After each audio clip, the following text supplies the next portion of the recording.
Today, we're looking at how charities can use storytelling to create connection on social media to drive more support. Refuge is the UK's largest domestic abuse charity, providing support and services all around the UK. Their page features many personal stories of women who've been affected by domestic violence and showing how it's affected them, as well as open letters to MPs asking them to make changes to laws to protect more women. So they very much use social media as a way of promoting what they do and how they do it, and then also trying to get more support as well. Now, one of the things that I think was really powerful is these kinds of posts here. And I think that any charity can learn from this. So, I mean, obviously, it's incredibly hard. It's hard to read, and that's kind of the point. Is that it's supposed to, I guess, give you that, a very emotional response to a very traumatic experience.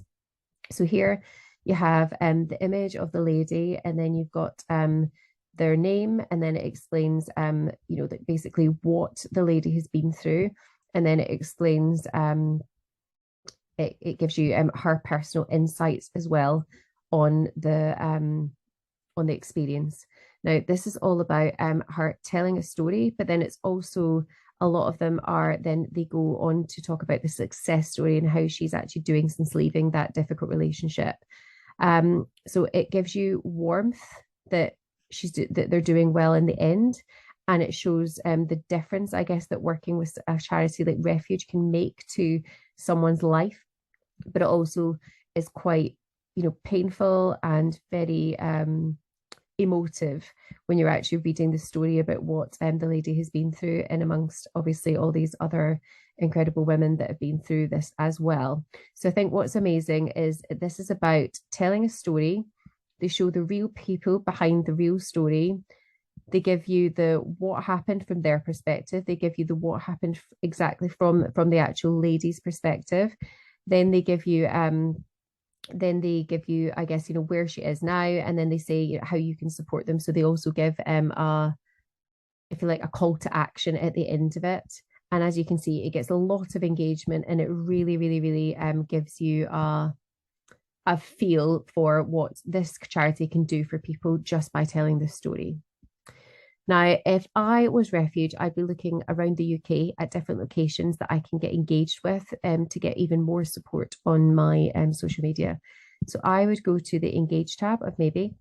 I'd go to location, and I might pick London, for example. So you just typed in London, and then it would have all of the local businesses in London that are getting a lot of engagement at the moment. And then what I would be doing is, if so it might be a fashion brand, it might be as it's here, it's what's on stage.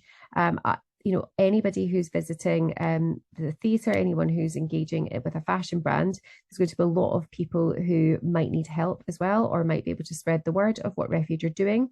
So they can like it, they can retweet, they can create a post based on what they've seen.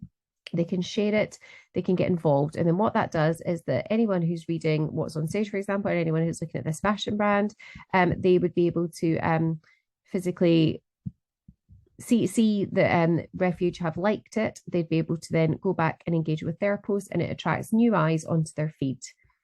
Now, if they've got any questions whatsoever, please click on the little blue button. We love to help.